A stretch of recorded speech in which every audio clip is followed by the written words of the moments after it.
নমস্কার। মনে অনেক কষ্ট নিয়ে আজকে ভিডিওটা তৈরি করতে হচ্ছে। কি শুরু হয়েছে পশ্চিম বাংলায়? বাংলাদেশে যেমন ধর্ষণ, রাহাজানি, বলাৎকার মানে চলতেছে ওপেনলি, কেউ কেউ আবার দর্শন করতেছে রাস্তায় পড়ে থাকা পাগলিকে। ভাই, এদিকে পশ্চিম বাংলায় শুরু হয়ে গেছে এই যে বারুইপুরে, রাইট? এনকাউন্টার, রাতে পালাতে গিয়ে পুলিশের গুলিতে মৃত্যু, ধৃত প্রভাসের, নাবালিকার খুন, ধর্ষণ কাণ্ডে নয়ামোড়। একটা ছোট্ট মেয়ে, কি এমন বয়স? যারা ধর্ষক মানে তারা আসলে মানসিক রোগী, না হলে একটা অল্প বয়সের 5 বছরের একটা মেয়েকে দেখে তার কি করে ওই খারাপ কাজ করতে ইচ্ছে জাগে আমি আসলে বুঝি না। আর তাকে কেন্দ্র করে কয়েকটা মুসলমান আর একটা হিন্দু ছেলেকে মেরে ফেলছে, তার বয়স মনে হয় 15। তো আজকে ভিডিও দেখবো, আর শফিক স্যারের ভিডিও দেখলে আসলে পশ্চিম বাংলায় কি হচ্ছে না হচ্ছে পুরো তার চ্যানেলে গেলেই জানা যায়। তো আজকে স্যারের সঙ্গে আমি আছি। নমস্কার, আমি সেতু সরকার, আমি বাংলাদেশেতে বলতেছি, আমি একজন সনাতনী ভাই। আর নতুন হলে প্লিজ আমার চ্যানেলটা সাবস্ক্রাইব করে দিও। দর্শক দেখুন, বারুইপুরে এনকাউন্টার, এটাই ভাবছিলাম যে কিছু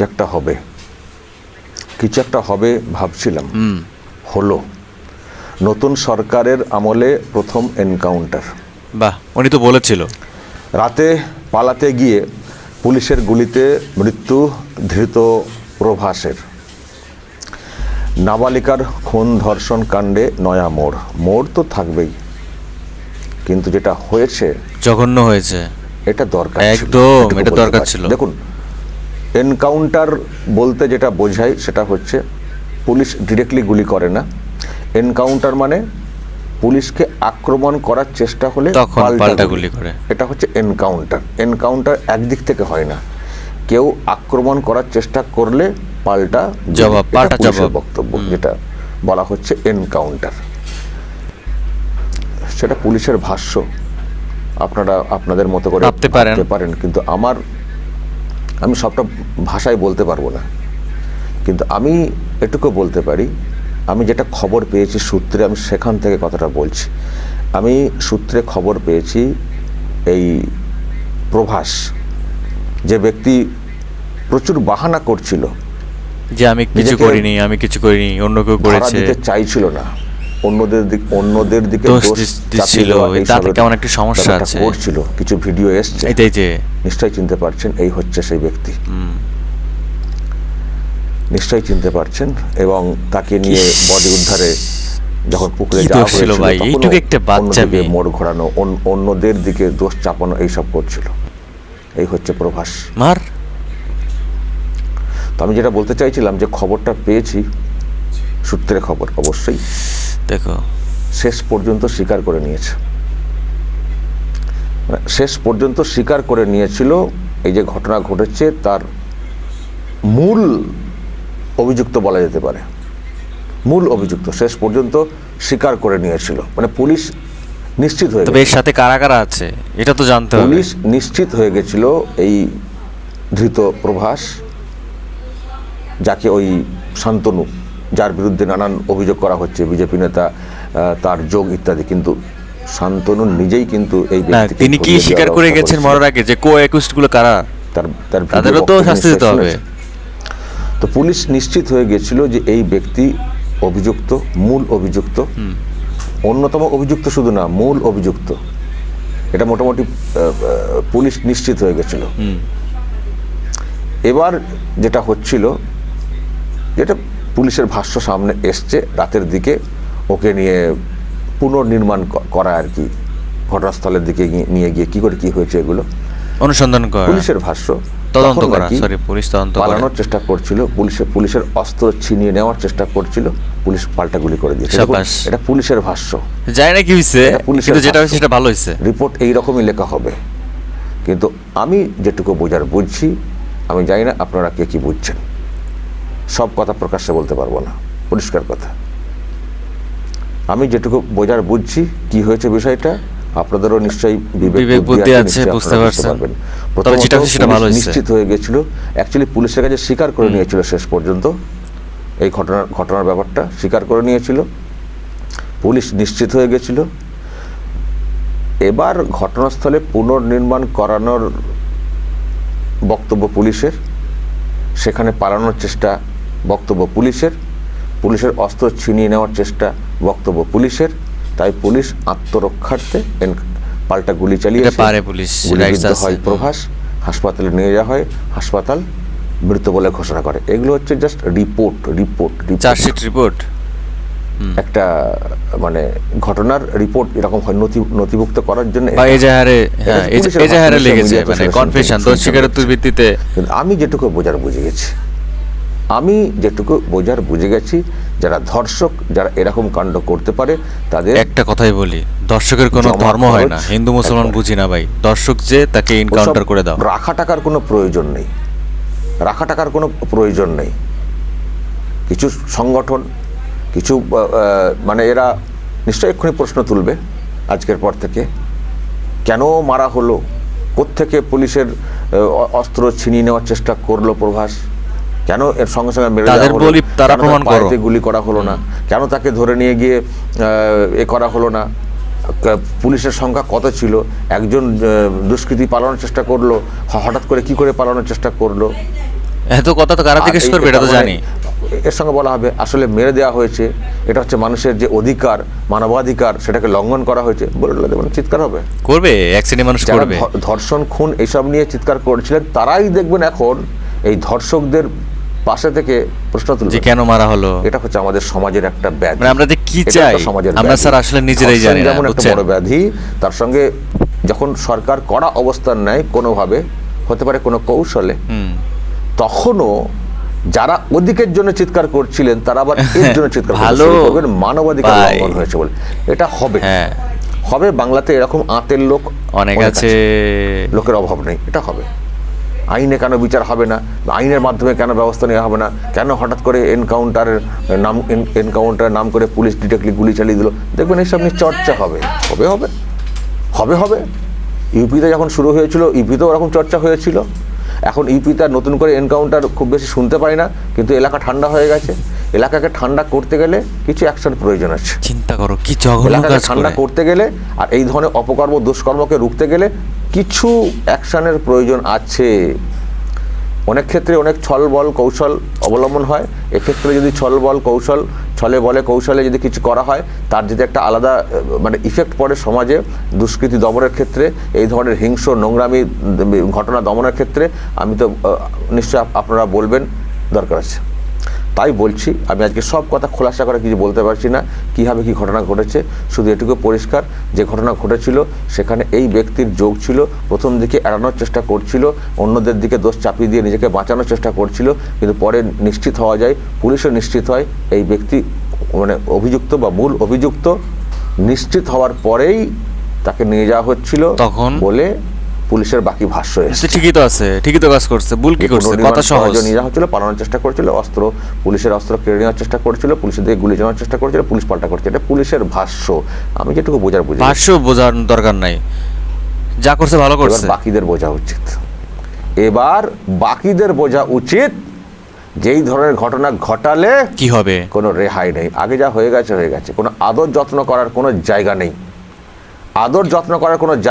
কেসটা যদি হইতো, ফালতু সময় নষ্ট করতো, সরকারি টাকা ধ্বংস করে তাদের মানে প্রত্যেকদিন কলা ভাত এগুলো দিত, সরকারের তহবিল থেকে খরচ হইতো, তার থেকে ভালো করছে। বুঝতে পারবে খালাস যোগ আছে কার নেই, তাকে সেই মতো করে কিছু ট্রিটমেন্ট করে দেখাক। আমার কথা হয়তো অনেকের কাছে খারাপ লাগবে, কারোর কাছে মনে হবে আইন লঙ্ঘন করে কথা বলছি, কিন্তু যখন আইনের শাসন কায়েম করতে কোথাও কোনো অংশ এমনভাবে বাধা দেওয়ার চেষ্টা করে, কখনো কখনো আত্মরক্ষার অধিকারে প্রয়োগকৃত কথা সবার ভালো লাগবে না, কাজ অপরাধ নয়। আমার কথা সবার হয়তো ভালো লাগবে না, কিন্তু আমি এটা বলতে বাধ্য হচ্ছি তাদের জন্যে, যারা ভাবছেন পার পেয়ে গেছেন তো অনেকে। কতগুলো ঘটনা ঘটছে আমাদের রাজ্যে ওই সরকারের আমলে, কামদুনি থেকে শুরু করে কত ঘটনা। আরজিকর কি ঠিকঠাক বিচার হয়েছে নাকি? আর সেন্ট্রাল এজেন্সি তো 5 দিন পরে তদন্ত হাতে পেয়েছে। পুলিশ তখন চাইলে পারতো না, ধরতে পারতো না, ধরতে দেওয়া হয়নি, পুলিশ অক্ষম। অত কথা বুঝি না, আরজিকরের এই কাহিনী, অভয়ের কাহিনী তাড়াতাড়ি সলভ করা উচিত, দেখতে হবে যে কারা এর সাথে জড়িত। টাটকা ঘটনা হলে ধরা পড়লে তাদের মধ্যে জেনে যাওয়া কার যোগ আছে কার যোগ নেই, এটুকু আমি কোথাও বিশ্বাস করি। তো যখন নিশ্চিত হওয়া যায় বা আর সমাজে যখন একটা বড় বার্তা দেওয়ার প্রয়োজন থাকে, তখন যারা প্রশ্ন তুলবেন ইচ্ছা করে মেরে দেওয়া হয়েছে, আমি বলে বেশ করেছে, একদম যারা বলবেন, আমি তাদের ভাষ্যের আমি কথা বলছি যে না উনি উনি আবার গুলি বন্দুক ছিনিয়ে নিয়ে যেতে পারেন নাকি, কোনো দরকার নাই, কি হইছে না কি হইছে, মরছে শান্তি। অত লোক কি করছে, নিজের মা পর্যন্ত বলছে যা করছে ভালো হয়েছে, মরে গেছে কোনো সমস্যা নাই, আমি দেখতে পর্যন্ত যাব না। নিজের মা বলছে, জন্মদাতা মা, বউও বলছে। যদি কারণ খবরটা ওদিক থেকে পেয়েছি যে পুলিশ নিশ্চিত হয়েছে যে এই ঘটনার সঙ্গে ওর যোগ ডিরেক্টলি অস্বীকার করে যাচ্ছিল। দ্যাটস ওই খাল্লাস। ওকে, সহজ কথা। এটা একটা সমাজের জন্য একটা বড় মেসেজ। এটা বলতে কোনো বাংলাদেশে এরকম হওয়া উচিত, কিন্তু তাহলে যদি কিছু কমতো। বাকিদের কি হবে? বাকিদের কি হবে? কালকে মুখ্যমন্ত্রী মানে বাকি বলতে পাল্টা অ্যাকশনের যে কথা বলছে, এটা কি হবে? কালকে মুখ্যমন্ত্রী কি বলেছিলেন মনে আছে তো? কালকে মুখ্যমন্ত্রী কি বলেছিলেন, এই যে ঘটনা ঘটেছে এর তো একটা ব্যবস্থা হবেই, কিন্তু বাকিদের দেখুন কি বলেছিলেন। কি বলেছে? পার্সোনালি স্যাটিসফাইড যে ওইটুকু একটা বাচ্চা মেয়ে, আমি খুব পার্সোনালি স্যাটিসফাইড যে ওইটুকু একটা বাচ্চা মেয়ের পরিবার, সেই পরিবার এন্টার আমার সঙ্গে প্রায় 10 জন বাবা মা সহ মিট করেছে এবং তারা কনফিডেন্স জানিয়েছে, আস্থা জানিয়েছে সরকারের উপরে, মুখ্যমন্ত্রীর উপরে, পুলিশের উপরে। এটা আমার আজকে বড় প্রাপ্তি। আর মব লিঞ্চিং করে যে নিরীহ লোকটাকে ছেলেটাকে মেরে দিয়েছে, আনমেরিড একটি ইয়াং বয়, সেখানে যারা হত্যাকারী তাদেরকেও প্রপারলি মার্ডার কেসে যুক্ত করা হবে এবং পুলিশকে ডাইরেক্ট ইনস্ট্রাকশন আছে যে যারা যারা হুলিগানিজম করেছে পুরো দিন ধরে তাদের এগেনস্টে অ্যাকশন হবে। আমি এখান থেকে বাইপাসের একটি প্রাইভেট হসপিটালে যাচ্ছি, 3 জন পুলিশ কর্মী ইনজোর্ড হয়ে ওখানে অ্যাডমিশন আছে, তাদের সঙ্গে আমি মিট করব। প্রায় 200-র বেশি আইডেন্টিফাইড লোক, তাদেরকে আমি পরিষ্কার বলে গেলাম যারা উস্কানি দিয়েছে কারোর ইন্ধনে, পলিটিক্যাল বায়াসনেস নিয়ে, মিডিয়াতে পাবলিসিটির লোভে, সোশ্যাল মিডিয়ায় চিপ ভিউয়ার্স বাড়ানোর জন্য ওদেরও কিন্তু ছাড়া হবে না, তারাও ভুগবে, এটুকু আমি বলবো। কাউকে ছাড়া হবে না, কাউকে না। এবার তাদের কি হবে দেখবেন দর্শক, ইতিমধ্যেই কতজনকে ধরা হয়েছে দেখবেন, ভিজুয়াল দেখবেন। দেখান। এ পুলিশ মন্ত্রী সে পুলিশ মন্ত্রী না, এই মুখ্যমন্ত্রী সেই মুখ্যমন্ত্রী না, দেখবেন কতজনকে ধরা হয়েছে, দেখবেন কতজনকে ধরা হয়েছে পাল্টা ঘটনা। খালাস করে দেন না, এত খরচ, টাকা পয়সা খরচ করে বালগুলোকে ভিতর কেন রাখছে? এখন কতজনকে ধরা হয়েছে শুধু দেখুন, পুরো সেল ভর্তি, বসারও জায়গা নেই, শোবার তো দূরের কথা, পুরো এখন টাইট। ওদের বাথরুম পায়খানা প্রস্রাবের মধ্যে করা হবে। এখনো বসার জায়গা খানিকটা আছে, কিছুক্ষণ পরে হয়তো সেটা আর থাকবে না। কাউকে ছাড়বেন না কিন্তু মুখ্যমন্ত্রী, ছাড়া উচিত না, একদমই না, ছাড়া উচিত না। তো মুখ্যমন্ত্রীর কাছে কোনো ধর্ম বর্ণ কিছু নেই। প্রভাস মণ্ডল, বুঝতে পারছেন নামটা, শুভেন্দু অধিকারী, যারা ভোটের আগে হিন্দু হিন্দু ভাই ভাই বলে স্লোগান দিয়েছিলেন, সরকারে এসেছে দলটা, মুখ্যমন্ত্রী হয়েছেন শুভেন্দু অধিকারী। এই হিন্দু হিন্দু ভাই ভাই বলতে মানে ওই হিন্দু ভাই ভাই ধর্ষণ করবে, না, একদমই না। সরকারে যখন চলে এসেছে, যখন ধর্ম হয়ে গেছে, যখন অপকর্ম কুকর্ম হচ্ছে, যখন দুষ্কৃতি বলে উঠে আসছে, তার কোনো ধর্ম নেই। প্রভাস মণ্ডলের এনকাউন্টার মুসলিম কিশোরীকে মানে ওই রকম ভাবে নির্যাতন করে মারা হয়েছে। হ্যাঁ, উনি তো চেপে যেতে পারতো, হিন্দু ছেলে কাজটা করছে, ঠিক আছে, ভাই ভাই বলেছিলাম বলে মাফ করে দিলাম, কই করে নাই তো, মুসলিম ভোট আসেনি, কিন্তু নেই, সেই মানসিকতা নেই নতুন মুখ্যমন্ত্রীর। উনি রাজধর্ম পালন করছেন এবং এই ধরনের অপরাধ যাতে আর না হয় সমাজে, সেই চেষ্টা করছেন। তো শুধু কি ওটাই হবে? যারা পাল্টা করলে এদের হবে না, একজন নিরীহ যুবককে মেরে ফেলা, এদের হবে না, রেল লাইন উপড়ে ফেলা, রেল লাইন ব্লক করা, অগ্নি সংযোগ করা, সন্ধ্যের বসে নেতাদের বাড়িতে আগুন লাগিয়ে দেওয়া, ছেড়ে দেবেন মুখ্যমন্ত্রী, ছেড়ে দেবেন? এবার এদিকের বিচারটা আগুন দিয়ে দাও, মুখ্যমন্ত্রী বলে দিয়েছেন এবং ঘনিষ্ঠ মহল বলেছেন, আমি এই ধরনের ঘটনা আর দেখতে চাই না আমাদের বাংলাতে, আর দেখতে চাই না। ফলে যা করতে হবে কঠোর অ্যাকশন তো হবে তাদের বিরুদ্ধে, আর সেই বার্তা গোটা সমাজে পশ্চিমবঙ্গ পৌঁছাবে যারা এই সব কর্মে লিপ্ত হওয়ার চেষ্টা করে তাদের কাছে, যে যা হয়ে গেছে, পাস্ট ইজ পাস্ট, আর সেই সুযোগ নেই, আর সেই সব জাস্ট চলবে না। চললে একদিকে হবে এনকাউন্টার, আর অন্যদিকেও এনকাউন্টার হতে পারে, যেখানে এনকাউন্টার করার যে ছেলেটারে প্রয়োজন মারছে, encounter হিন্দু হবে, ছেলেটারে। বাকি যেগুলো করার যারা সেগুলো হবে। মারছে, ছাড়ের তারা তো কোনো মুসলিম। জায়গা নেই। তো এদের কি হবে? দর্শক বলবেন যেভাবে মুখ্যমন্ত্রী অ্যাকশন নিচ্ছেন বারুইপুর কাণ্ড নিয়ে, আপনাদের কি মত? অবশ্যই দর্শক আপনাদের মতামত রাখবেন এবং নজর রাখবেন আরামবাগ টিভিতে। দেখো, আইপিসির সেকশন 99-এ বলা আছে যে পুলিশ তার আইনগত কর্তব্য পালনকালে যদি কোনো বাধা প্রদান করে কোনো ব্যক্তি, তাহলে আত্মরক্ষার তাগিদে উক্ত ব্যক্তিকে তিনি খুন করতে পারেন, বা খুন বলতে কি মৃত্যু দিয়ে দিতে পারে বা মেরে ফেলতে পারে, এনকাউন্টার করতে পারে। ঠিক আছে, যাই হোক, হিন্দু মুসলমান বুঝি না আমি। যিনি খারাপ কাজ করবে, অপরাধ করবে, ধর্ষণ করবে, বলাৎকার করবে, সে কোনো ধর্মের মধ্যে পড়ে না, তার কোনো ধর্ম নাই। তিনি হচ্ছে একটা মানসিক রোগী।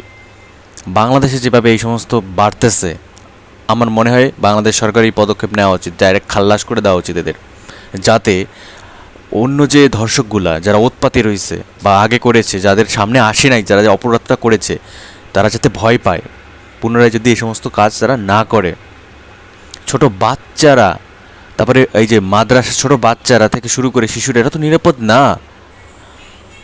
মানে একটা নিউজে দেখেছিলাম যে ডাক্তারের কাছে গেছে ছোট একটা বাচ্চা, 5 বছরের বাচ্চা, পাইলসের, ভাবছিল পাইলস হয়েছে বা others like that, but doctor বলছে না, একে রীতিমতো বলাৎকার করা হচ্ছে কয়েক মাস ধরে, তার জন্য ওর পিছনে এরকম সমস্যা হয়েছে, এটা পাইলস না। তো ওই ছেলেটা মাদ্রাসার ছিল। ভাবো তাইলে কত নিকৃষ্ট কাজ, এদের কি করা উচিত?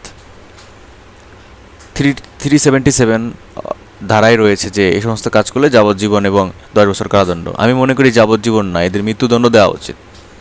আইনে এটা বিধান থাকা উচিত বলে আমি মনে করি। তো এই ছিল ভিডিও। আপনারা আপনাদের পার্সোনাল অভিমত অবশ্যই জানাবেন। তো ভালো থাকবেন সবাই, নমস্কার।